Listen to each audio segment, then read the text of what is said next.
I earn a living. This shark, swallow you whole. I value my neck a lot more than $3,000, Chief. Find him for 3, but I'll catch him and kill him for 10. $10,000 for me by myself. For that you get the head, the tail, the whole damn thing.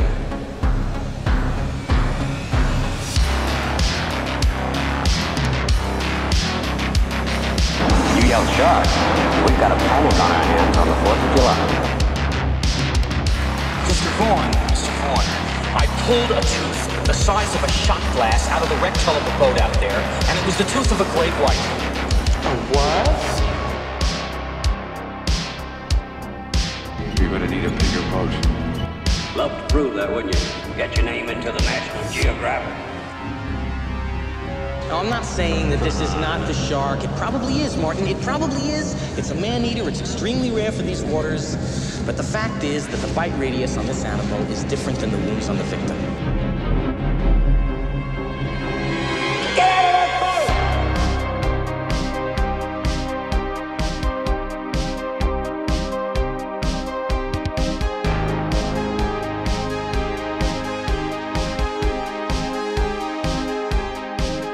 Well, this is not a boat accident. There wasn't any propeller. There wasn't any coral reef. And it wasn't Jack the Ripper.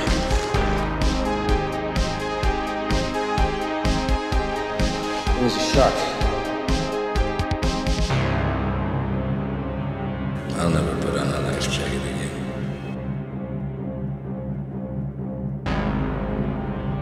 Welcome back to the Jaws Obsession, where we are here to share with you, prove to you, convince you, or remind you that Jaws is the greatest movie of all time. Thank you for tuning back in. Episode 25. We are here with Quint's fishing scene analysis. And we've been very busy here over at the Jaws Obsession. Never too busy for another episode of the Jaws Obsession. Is it possible to get inside the mind of Quint? And what was he doing? What is he thinking about during that iconic scene in Jaws? This is going to be a very involved episode, so let's just get right into it. And we have Jon Tedder back on the show with us to lend his expertise to Jaws once again. Jon, how are you doing today? I'm doing great, buddy. How are you? I'm doing okay. I understand you're sitting in your Rockaway fighting chair for this interview. I am. Yes, we're going to do an expert analysis of the Quint's fishing scene in Jaws. For everybody that doesn't know, Jon Tedder, he has his Quint's Sharkin Shack shop over at Etsy.com. You just search Quint's Sharkin Shack at Etsy.com.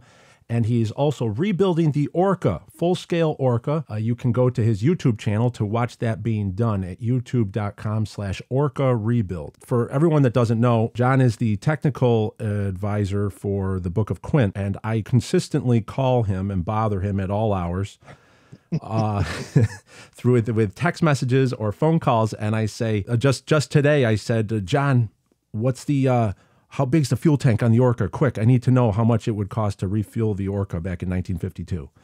And that's the type of questions Jon has to ponder, and then he responds with some information, and we go over what the price of diesel, a gallon of diesel fuel was back in 1952. So that's how technical we work together to bring some details out of the Book of Quint. So what I was doing the other day was we were talking on the phone. I had the scene from Jaws pulled up, and I always had some questions that I was trying to get into Quint's head. In this scene where he's in the fighting chair with his rod and reel, it's just after Hooper freaks out with the scuba tank. That whole sequence that follows, there's a lot of technical things that happen in that scene that I've always wanted to know. And if we could just get to the technical aspect of what kind of rod and reel is he using? All right, so the rod that he's using in particular is a Fenwick Woodstream 670.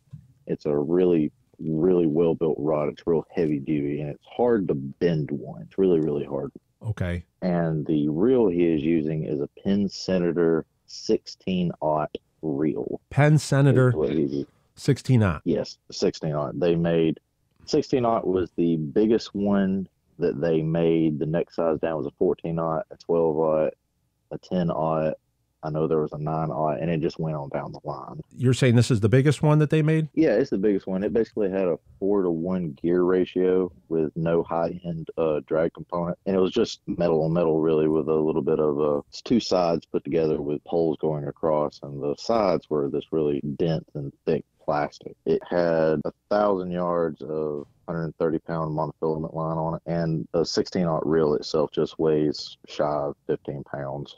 15 pounds. It's basically the size of a paint. It's basically the size of a paint can. So already we're dealing with oversized equipment because he's got a 2 to 3 ton shark. He's got a hook on this thing. There's a reason why I'm starting it a little early here.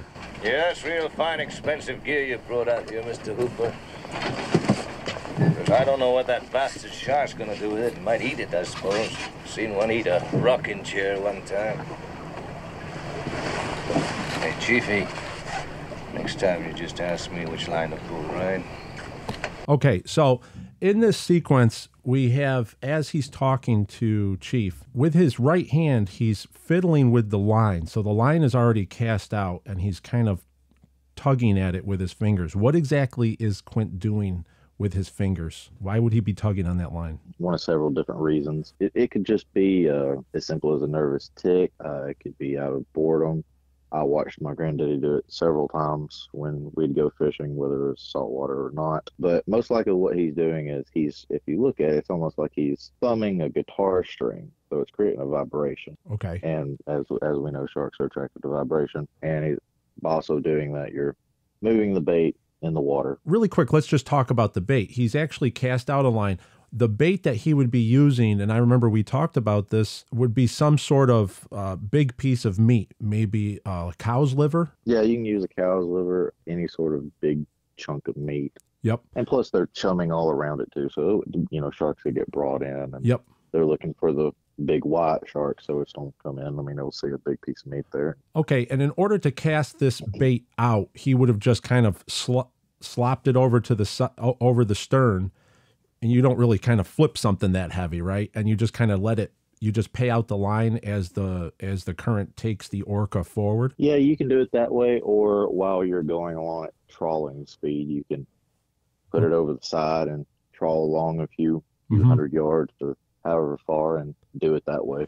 Would he have a float of some sort that keeps the bait maybe like 3-4 feet below the surface? Yeah, it would have had a rig on it. When you're saltwater fishing, it's not like you're out there bass fishing. You have like a red and white bobber out there. It's not like that, because with ocean waves, the bobber's constantly going up and down, and the wave might be a little bit bigger and go over it. Right. He would have definitely had some lead weight on there, and probably would have had something like a piece of foam, piece of something like similar, like in a life jacket. Yep. Be sure he knew where it was at. So you could see it out there. You'd see where the bait was, but the bait does not drop all the way down. It's kind of suspended just below the surface. When you're marlin fishing, of course, you're running stringers out on the side off of the riggers, but fishing for sharks, typically you're going to keep it somewhere between 5 to 6 feet below the surface. I know guys that have done it 7 and 8 feet below the surface. So about a little bit longer than your average, door frame. Okay. The height of a door. One question before we proceed: the chum. Yeah. So with any kind of animal fat or fat in general, right? When you grind it up and you put it in chum with, of course, he's got fish and everything else in there too. Yep. The oil is going to separate from the fat naturally. It's like when you cook bacon; the oil separates from the fat. Yeah. And the oil will remain on top, and that's what is called your oil slick. And the rest of the blubber, it's going to kind of float on top, or it'll stay suspended somewhere up under the water, just underneath the surface. Because, see, when oil is released from fat, what happens is the fat is less dense, so it starts to absorb everything around it. It'll absorb blood, right, water, and then it'll get heavy, and it'll eventually sink. Okay. So by grinding, so we do know that Quint was grinding whale blubber as part of the chumming routine, because we see the dead whale in the Quint Sharkin shack before they take off in the orca, and there's a bloody grinder there. So what you're saying is that the slick was specifically made to stay on the surface and float. It doesn't sink; it stays right on the surface like an oil slick. It's because it's whale oil. Correct. Little brown eel comes out of the cave, swims into the hole, comes out of the hole, goes back into the cave again. It's not too good, is it, Chief? The realism is that the first knot that he's trying to teach Chief how to use is a bowline, and that's the most basic knot you can use when you're dealing in seamanship or any type of rigging is a bowline.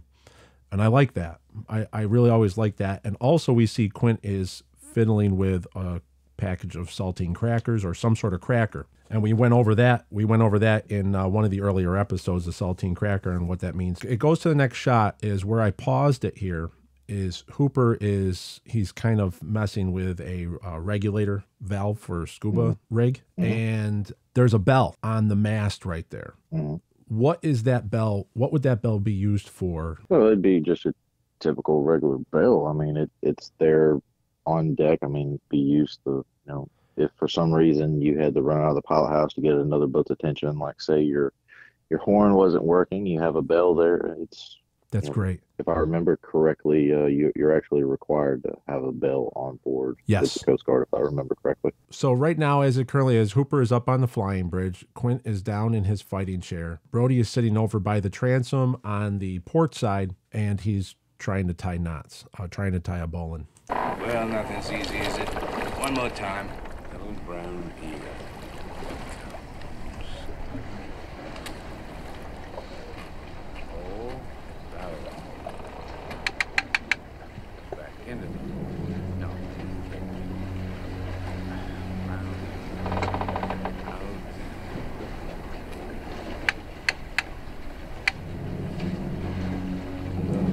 Okay, I'm going to pause it right there.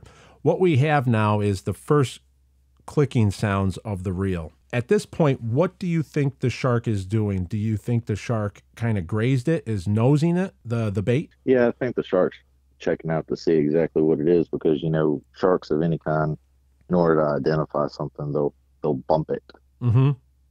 And it could be, we don't actually see the bait itself because we don't know how big it is. Shark could simply just be, given something, give it a test bite. Sharks will do that. That's why you have a lot of shark incidents with surfers and swimmers. So it's checking it out and it's given a couple of clicks because it could have even bumped it and then swam right by and the tail could have hit it again. And that caused these secondary clicks there. So explain the gear ratio, and is that reel already set on free spinning? Like, is the gear released a neutral position? Okay, so it's a 4-to-1 gear ratio. And like I said, it doesn't have high-end drag component. It's just metal on metal. And that's why when the reel screams as the shark takes off with it. When you have the bait cast out, you don't have it locked. You have it set so if something grabs it, it's going to run. Correct. Okay, my question is how does he know it's not a current or a wave that hit the bait or something like that? But do those things pay out for when the current takes it or something like that? Do you know that? You know what I'm saying? I understand what you're saying. The difference between the current messing with the bait versus a big game fish taking the bait. Okay. The difference is the bait is just going to move with the current and it'll move against it.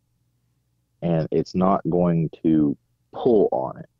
Not really, not to the extent to where it'd go tick, tick, tick, tick, tick, tick, tick. Water's fluid, and anything that goes through, because, that you see like the aerodynamic car tests with the air going over and everything. Yeah. Okay, so it's like that. So the bait is not necessarily in motion, but the water is, and, according to Newton, an object in motion stays in motion. So the water is just passing past the bait. So how many pounds of pressure would it take to pull that?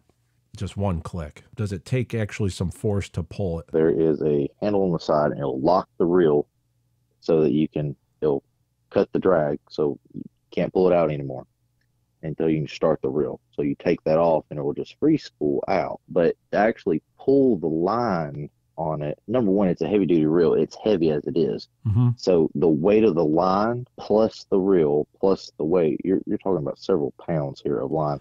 So the line is not just there at the back end of the Orca. It's not just dropped down right behind the transom.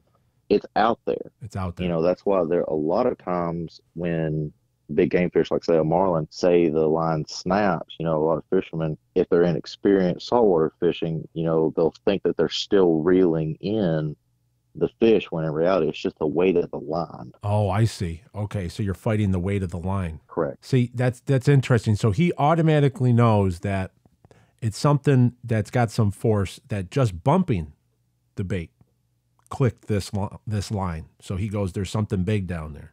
And also, John, you own the same reel, correct? Correct. I own two of them. I own two 16-aughts, and I own a 14-aught and a 12-aught, and I own a 10-aught. Okay, so you own three of them. Yeah, fishing is my business. That's right. This is expert analysis, folks. We do not usually get this. This is as close to being in Quint's head as we're going to get. So let's continue on with the scene.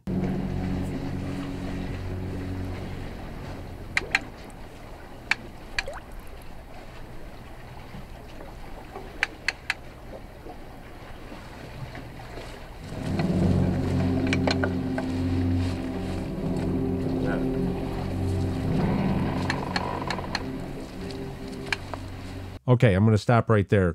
What happens is that he's hearing the clicks, he's feeling that, and he slips into this fighting harness, okay?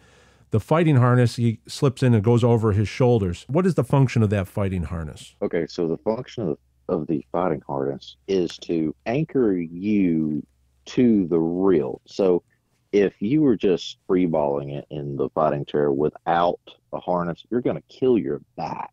Because the way you fight big game fish is you want to time your pulls going back and then going forward with the movement of the boat in the swells. That way you don't kill your back. If you watch some big game tournaments, you'll see some guys and they'll have their arm sticking out, just reeling in the line, and they get real tired real easy because they're not doing it correctly. Because they number one, either they weren't taught or they don't know, or it wasn't explained to them, which if you ever go deep sea fishing, it should be by the captain or one of the mates, should be explained to you how to do this. So when you go to reel in, you never put your arm out. What you do, you lean forward, because the closer your chest is to the reel, you can sit there and crank in 300, 400, 500 yards of line more easily than you can if you're just straight back with your arm out. Make sense? Oh yeah, that makes sense. And we're going to get into that more when he actually does it. But anchoring it to your body, which is people think that's crazy. They're just like, oh my God, he could be pulled right overboard with the reel. Okay. But it's not really. What it is that he's anchoring it to his body to give himself leverage in this fight. Is that yes? And that also, yeah. And it also plays with the fighting chair too, because he has his feet on the foot pedestal. Right. Okay, which is why it's called a fighting chair. Right. Okay, so the harness, can he stand up with this harness on? Like, he's not anchored to the chair, correct? Correct, he's not. He's okay. not hooked to the chair. So what he's going to do is he's actually now lifting the reel up, and he's going to be setting it into the chair, the little holder in the center of the chair. But now he's actually reaching around and he's clipping this harness that's around this body harness onto the actual reel. And now he puts his foot up on the fighting chair on the foot pedestal, the footrest of the fighting chair. So now he's kind of positioning himself and he's sitting back. So I've seen guys stand up with big game fish where it's harnessed into them, like the harness is, almost like a belt in modern day fishing. But this is clearly he's looking for, this is a bigger weight, so he's got to sit back.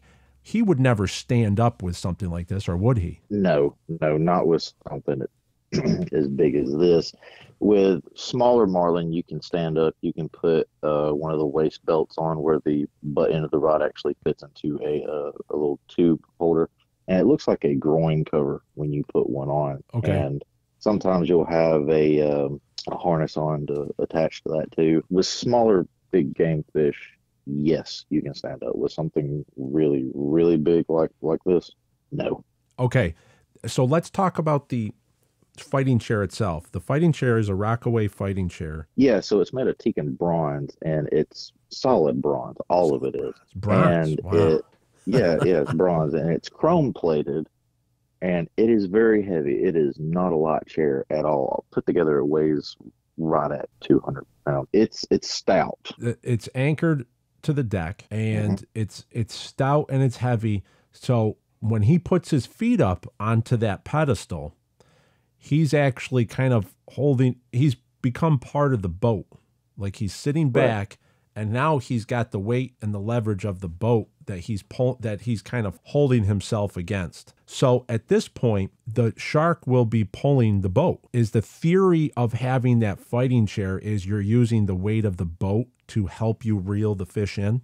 Yeah, because it's just simple physics, because the chair is anchored to the deck of the boat. Yep. With you sitting in the chair, and the footrest, the foot pedestal, the arms that attach up under the chair, of course, are adjustable for however tall a person is. It's slightly angled. It's the perfect angle. I think chair companies have this down to a science. And it's angled at a certain position. And if you notice, when he puts his feet on the footrest where the tuna logo is, it moves back and forth. Okay. It pivots, yeah. And that allows for when you going forward and coming back, you're moving. Your heels and your legs and your feet and everything, you're going to be moving. So it's simple physics. You've become, like you said, a part of the chair, a part of the boat. That's fantastic. So it's basically 2 points of anchoring. It's the chair, anchor 1, and then your anchor 2. There you go. So, okay, so he's fully prepared. He's become part of the boat.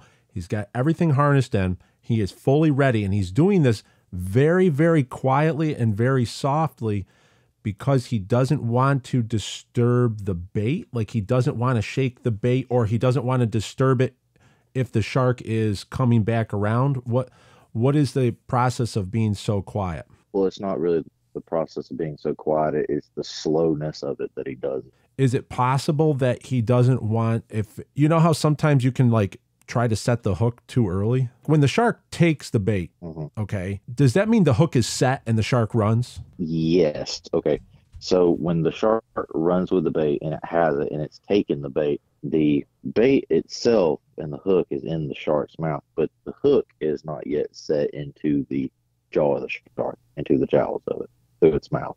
It's not yet. So when that happens, yeah, it's not yet. So when you throw the lever on the side that we were talking about a minute ago, that stops the reel from going out, and that jerks the line and the hook it back, because it's forward motion again. Yep. It jerks it back, and then the barb goes through the shark's mouth, or any big game fish. Okay, that's great information right there. That's going to come up in play later on. So let's continue on here. Hey! I got it! What? Get behind me.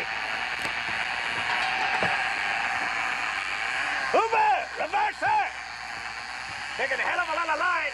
So right there, the shark hits the bait, grabs it, and then takes off. But you're saying that the hook is would not yet be set. It's just running. And then he says, Hooper, reverse it.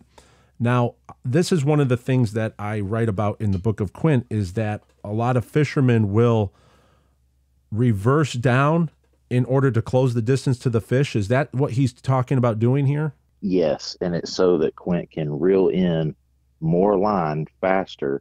That way you can get to the fish faster, but you don't have all that line to reel in. You're just already there on the fish itself. Okay, there it is. So he says it's taking a hell of a lot of line. So it's a big fish it's a big shark that just hit the bait and it's running fast. So he's saying reverse it to slow down the rate of that line paying out. Correct. Okay, let's continue. This next part's really important. Chief, get the scoop out the bucket. Where's the reel? Hooper! Reverse it! Okay, so he says, Chief, we got to wet the reel. You sent me some videos earlier, which we're going to post on our show notes, that reels will start to smoke in this situation. What actually starts to smoke? Is it the gearing inside the actual reel? It's the metal is actually what it is. It's metal on metal, like I said. All right. So that's what is starting to smoke. It's not the line itself, because all it is monofilament line, not going to smoke. And it's metal against metal, like I said. So the water is there to cool off the reel itself. He travels. You know, it's not that far of a distance. and it's creating heat, and it's metal on metal because, metal on metal friction creates heat, and that's what's causing the smoke. I see. All right. So that's why he's got to pour it on the reel so it cools off the reel, which could be the metal underneath all that line is actually getting really hot. Correct. And, like we said, it's monofilament line, which is a form of plastic.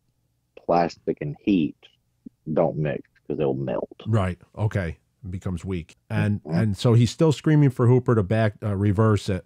And Hooper's obviously not going fast enough for him.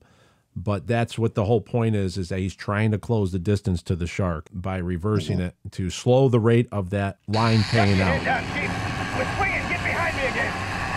No more water in audience. Round me. Hooper, you idiot. Starboard. Ain't you watching it? So now the shark starts to run off to the port side, and you see Quint's chair actually start to pivot. And then he says, Hooper, you idiot, starboard, ain't you watching it? So he obviously wants to turn it to starboard so it can back down towards the shark. My question is, does that fighting chair lock? He's got it set into pivot. Does that fighting chair lock so it wouldn't pivot? Yeah, you can, quote, lock it because there's the pedestal that the chair sits on is nothing more than a giant tube. Think of it like one long bolt with a handle on the end of it. So you can tighten the base of the chair around the tube, the pedestal, and if you tighten it down enough, the chair won't move. But ideally, in a fighting chair, you want to be able to move with the fish when you have somebody up on the fly bridge. Now, if you're just by yourself, then by all means, lock it and you can control the situation. Would he give a chance for the shark to wear itself out? Is that what you typically want to do? Is let it give out that burst of energy before setting the hook? You want to wear any big game fish down. That way you have more ease in reeling them in, because the longer they run, you let them run, Hooper's backing down on it, and you just want to wear the fish out. Hooper, neutral!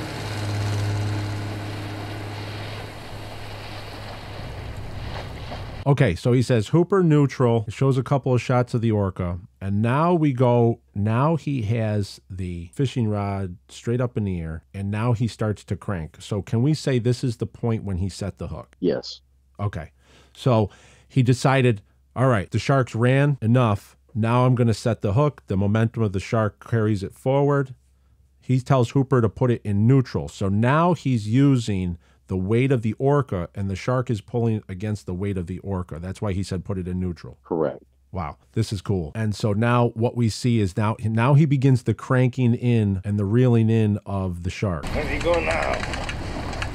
Oh, he ain't fooling me. What's he making out now? Go on, try it.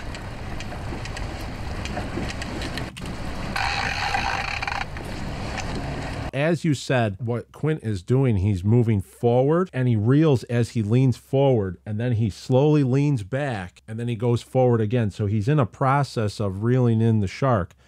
Could you explain once again exactly the method why does he lean forward and crank and then lean back? Why doesn't he crank all the time? Okay, so what you do, you time your reeling and pulling back with the swell of the boat going up and down on the swells.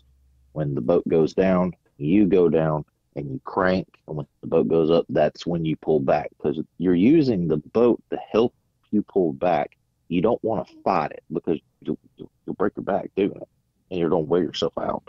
Wow. So you use the momentum of the boat as it goes up, and then so as the boat goes up, you're using the momentum of the boat. As it goes down, you lean forward and you crank. Yes. Wow, that's great. That's great. So this is why every fisherman that I've ever worked with, from the Coast Guard to all through dive school, they always cite this scene as ultra realistic because of his motions and everything he's doing. My question is as he's cranking in and he says, where are you going? Where are you going now? He's kind of talking to the shark. Do you think he's already sensing that this is not a normal shark? I think he does. And what you do when you're fishing, you can tell immediately what the fish is doing by simply feeling the tension on the line. Okay. And when he says, what are you sneaking on now? And he says, go on, try it. Most likely what the shark did was sound, which is dive, because what sharks will do and marlin will do, they'll dive and then they'll come back up. I think he is figuring out about this time that this is different. This is different from anything else he's probably ever done.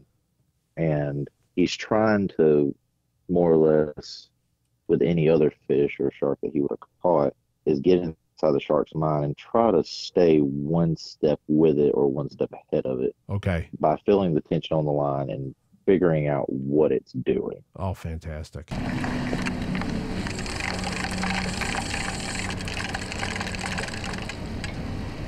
I don't know, Chief. I don't know if he's very smart or very dumb.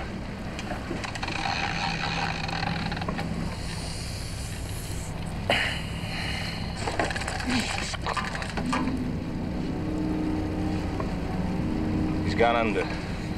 He's gone under the boat. I think he's gone under the boat. This was always very fascinating for me when I asked you this. There's a pause where he leans forward and Robert Shaw plays this so well because his eyes, everything is that he's trying to think like the shark. He's trying to read what the shark is doing. And he says he's gone under the boat. What exactly did he sense with the line, or what did he hear that made him determine the shark went under the boat? What he would have felt let's just back up just a couple of seconds. Okay. When he says, Chief, I don't know if he's very smart or very dumb, because he says that right after he leans forward and then goes back. Okay. And if you notice, it was a little bit easier for him to do that than it had been. And I think that's because the shark had sounded and then it had come back up.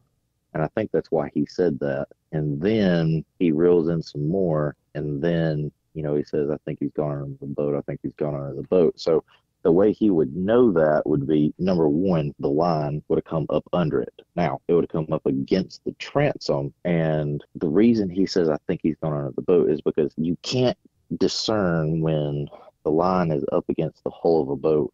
You can't discern whether the tension is coming from the fish or whether it's coming from the line being caught against a propeller or a barnacle on the bottom of the boat. You can't tell at that point because think of it like a bend in the line. Like if you take a corner, take a piece of string or something, that's what it would look like.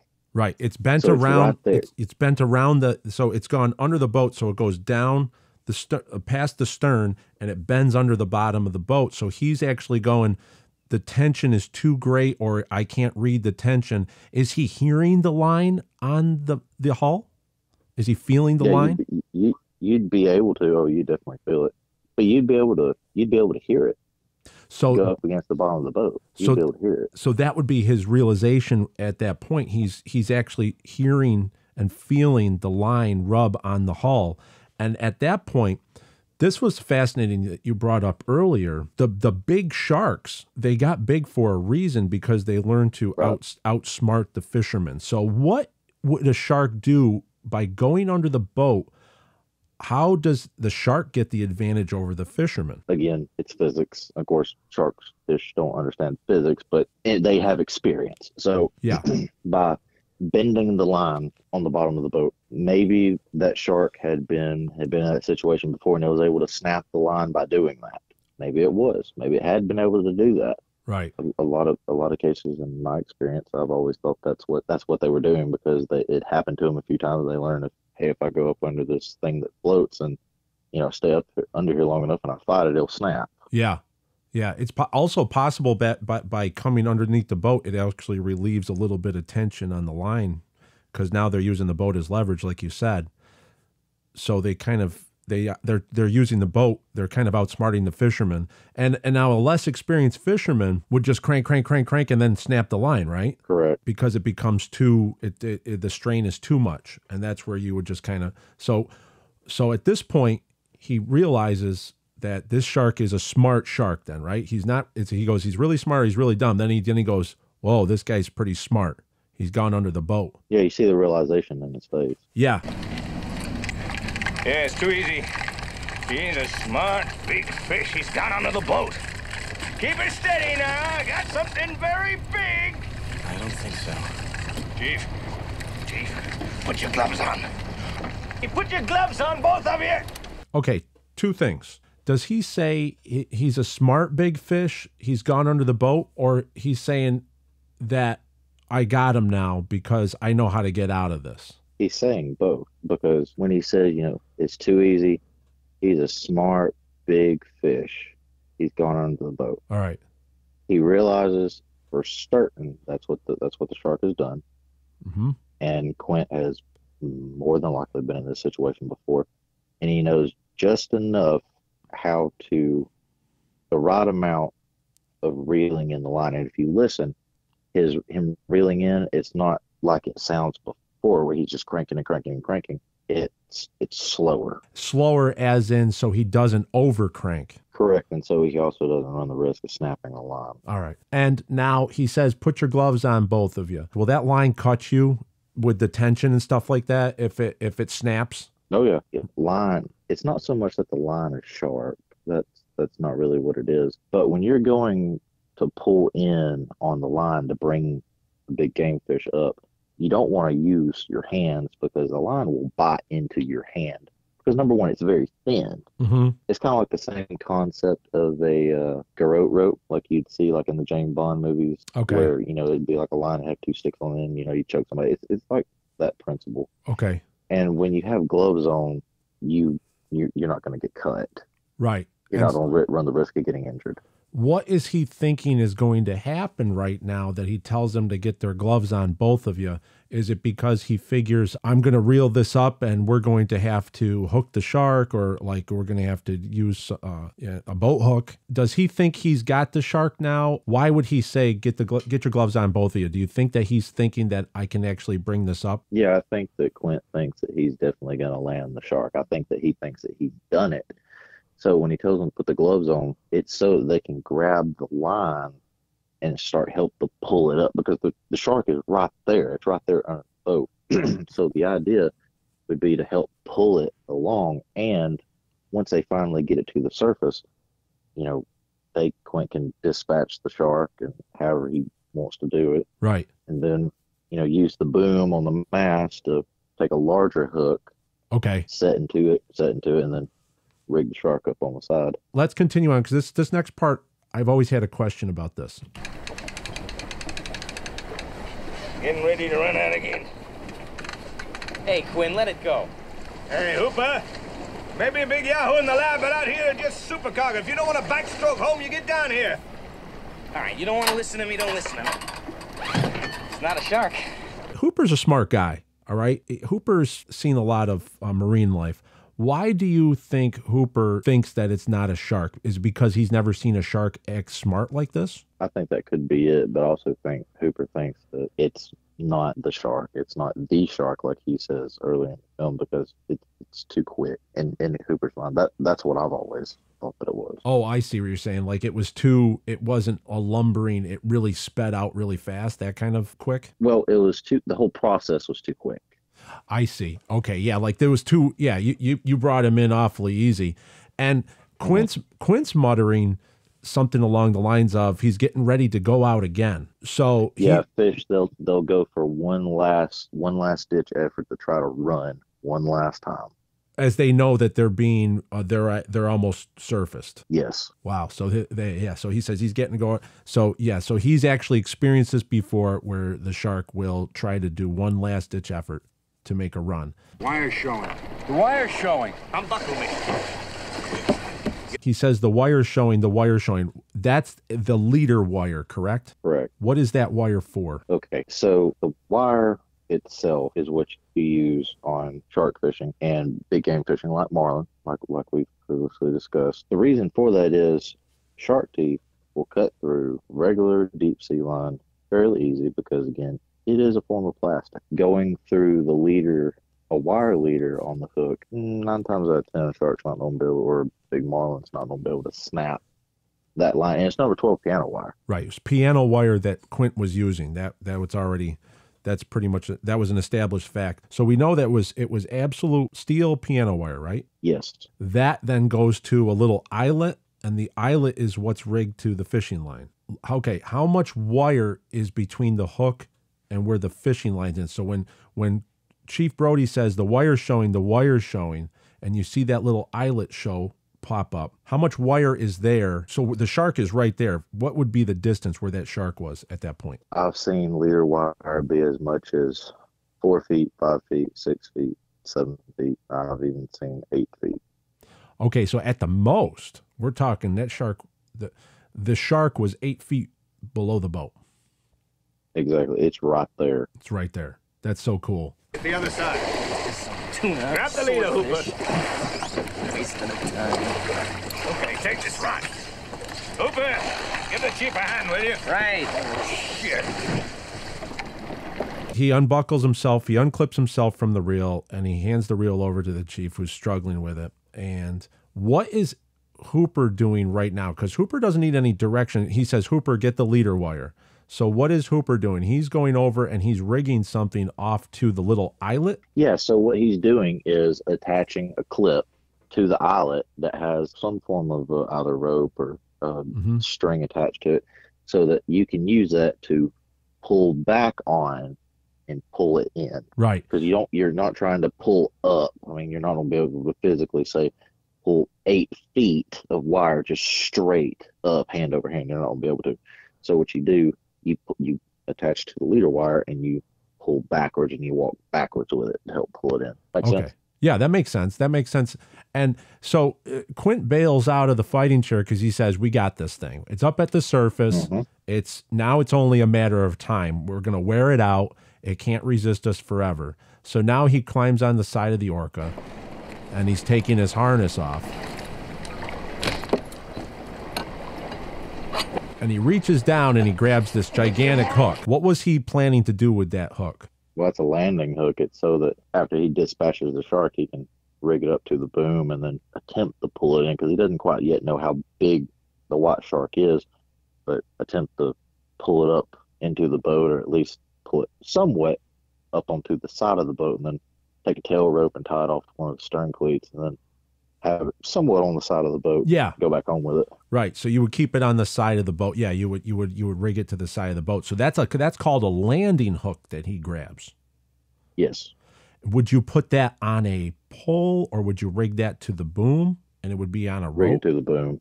Okay, so then you would use the leverage of your block and tackle to yank on it. I see what you're saying. So that's a landing hook he's getting, and then he's moving back. And now we cut to Brody and Hooper are trying to secure the leader wire. You're a stingray, but it's definitely a game fish.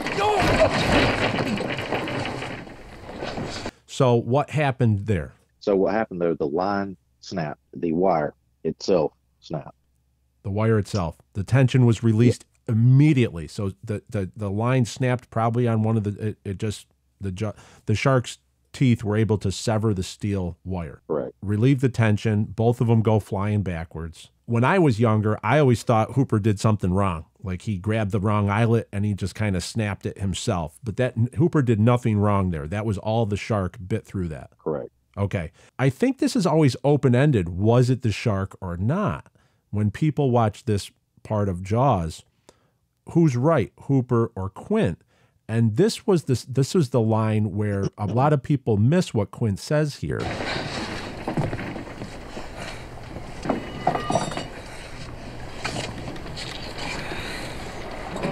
Game fish, eh?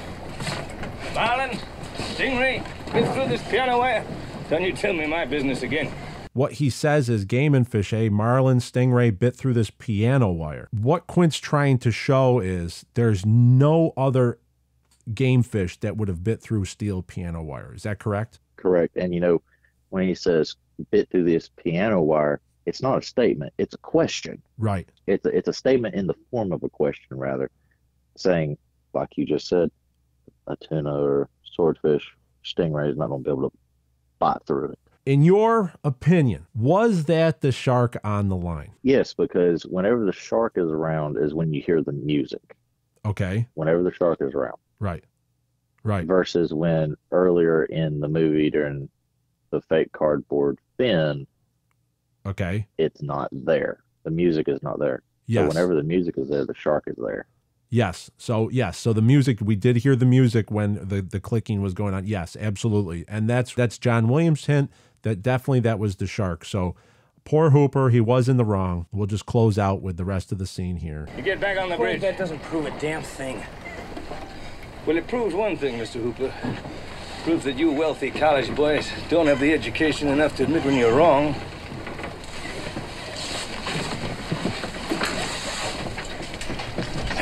What's the point?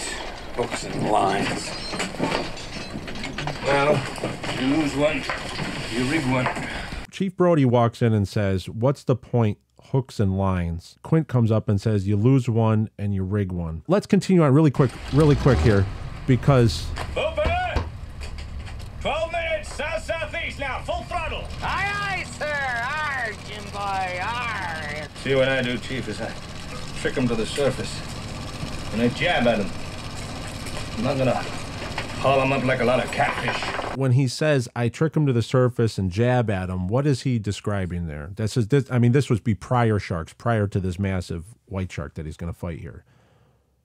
Yeah, so what he's describing, and a lot of people overlook it, when he says, "I jab at him," there was a form of almost harpooning without actually throwing a harpoon. You would take, and you actually see them on the side of the Orca, long wooden poles with a metal shaft on the end of it, looks like a spike, and you would put this sharp tubing on the end of it that would have an eyelet on it, which is attached to some sort of line. Right. And maybe a big balloon or a little small barrel, little keg. Mm-hmm. So it would be a form of they did it with sword fishing, they did it with marlin and tuna there for a long time, and they did it with sharks. So for something smaller, Quint would maybe jab at it, finally wear it out one last time. If, say, one got off the line and broke the hook. Mm-hmm. What he's describing is an older form of what he eventually does with the barrels and the harpoon gun, is what he's describing, because it says a jab at him. Yeah. He's saying with some of these sharks, you trick them to the surface. I'm not going to haul them up like a lot of catfish, right? So Right. You can't just haul the fish up. You can't haul a shark up. You got to kind of trick them to the surface, jab at them, kill them while they're still in the water, and then bring them in while they're rigged to the side of your boat. Right. And that's where he's trying to describe to Chief, because Chief goes, "What's the point? Hooks and lines." And the point is, and this is getting into the Book of Quint, because when I had to process Quint's hunting technique, the whole part about the Book of Quint is that there's many, many more sharks around Amity when Quint shows up. And Quint does so much hunting, he eradicates the large shark population of Amity. So now, in order to find the large sharks, now, as we see in Jaws, and this was in the 1950s and 1960s, so as we go to the 1970s, now he has to change his hunting technique, where he has to start incorporating the rod and reel again. He's got to get them to find him, trick him to the surface, and then he can go about doing his routine. But it was a lot, his barrel and jabbing and barrel routine, especially with the greener harpoon gun. It was a lot easier back in the 50s when he first showed up, because there was many more sharks to deal with. And that's Right. that's where I really like this, how this closes out, because this kind of lets you know that he has changed his tactics over the years. And he starts with one, and he uses the rod and reel, and then he has to go right to here. Once the shark is surfaced, now he's going to go to jabbing at him and using the barrel technique. It's more in-depth than people think. Right. And if I may make an observation really quick, take one step back to the wire. You know, I've always saw the scene of the wire snapping as their loss of control when it came to the opposing forces of nature, because the snapping, the disconnecting of the wire, is their last link to what came before, and everything after is a descent into the unknown. Oh, that's great. If that makes sense. Yeah, that's absolutely right. That's why we say Jaws is the greatest movie of all times, because the layers in Jaws, when you actually peel back that onion, you actually see there's more and more layers of thought going on in all these different sequences. So, Jon, thank you very much for coming on the show. And this has been a little lengthy of an interview, but I think I think the listeners are going to enjoy it. I think this. I've always wanted to get to this and actually get this down and get into Quint's head. And thank you for helping us do that. You're welcome. Always love coming on. All right. We'll have you back soon. All righty. Thank you. Some final thoughts before we close the show out. So what we witnessed is we saw that Quint hooked a record 25-foot, 3-ton great white, and he had the shark up against the boat in this sequence. If you look at it in the Jaws universe lens, if you expand out after Jaws ends, and we all know the ending, but if you look at it years later, Hooper would have had the ultimate respect and admiration for this man who was the only one in the world that could have drawn out a great white that size and had the courage to fight it at the time. Quint saved many lives that summer of 1974 by risking and ultimately sacrificing his life. The motivation to do that, it just doesn't come from a $10,000 reward. There was a lifetime of loss in his life that forged Quint into the man that we meet in 1974 Amity Island. And it is that lifetime that we are exploring and bringing to the world with the Book of Quint. It is my hope that scenes like we just went over will have a whole new meaning after you know the backstory and you watch this scene again. The motivations and the understandings and the appreciations that happen not just during the scene but afterwards, years later, and what it took to get Quint into a position where he's able to do this. One of the only people in the world that was able to do this with a 25-foot, 3-ton great white shark. It becomes a more complete picture, and that's just what we're hoping to do here with the Jaws Obsession. Thank you very much for listening. Show me the way to go home. I'm tired and I want to go to bed. I had a little think about an hour ago, and it's gotten right to my head. Wherever I may roam, by land or sea or home.